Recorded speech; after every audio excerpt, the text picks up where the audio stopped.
I caught the smug curl of his lips from across the conference table, and in that instant, I knew the game was already over, and I had won. My wife's uncle, Richard. CEO. My boss for 7 long years. The man who hired me straight out of college, stood beside me at my wedding, called me son. That same man had just slapped me with a 2-week suspension without pay. My offense? I'd disciplined his 16-year-old nephew, my wife's cousin, for breaking into our company's internal systems during his internship.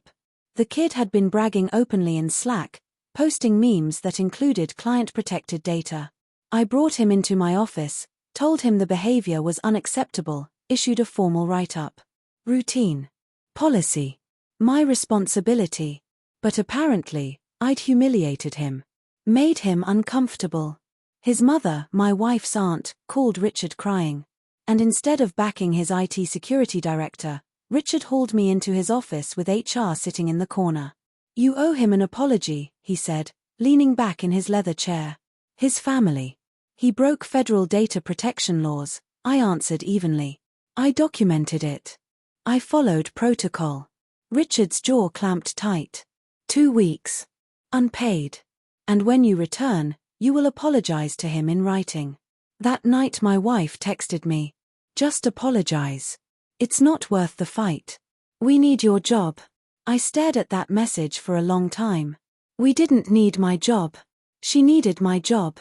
She needed the income that fueled her boutique splurges, her spa weekends, her constant remodeling of a house I'd never wanted in the first place. A house Richard secured for us through his real estate contacts. Lately, I'd been seeing things, tiny, unsettling clues. Her phone tilted away from me. Nights she stayed late at her mother's. Richard somehow knowing about our arguments before I'd even finished processing them myself.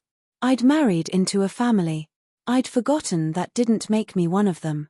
I didn't sleep that night. I made copies instead every document I'd ever signed, every email about the nephew, the data breach protocol I'd written, the non-compete in my contract, and the quiet memo from a lawyer last year saying it was unenforceable because Richard had never countersigned. Before sunrise, I packed up my desk. Photos, certificates, the coffee mug my team gave me. I left behind the company laptop, the phone, the badge right on the keyboard. My resignation letter was a single line. Effective immediately, I resign. I will not be returning. At 8:47 a.m., the exact moment my suspension was supposed to begin, I posted it in the company Slack. Then I attached everything, the nephew's violations, the write-up, Richard's suspension order, and a courteous explanation stating I could not remain in a workplace where nepotism outweighed federal compliance. I tagged the whole company. And the clients. Then I walked out.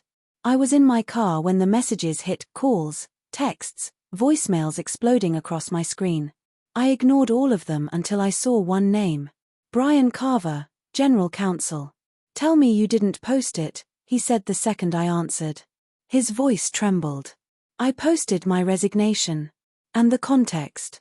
You have no idea." He stopped, drew a breath. "We have audits coming.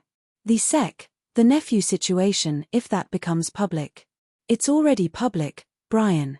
Silence. "Richard wants to talk to you." "I'm sure he does." I ended the call.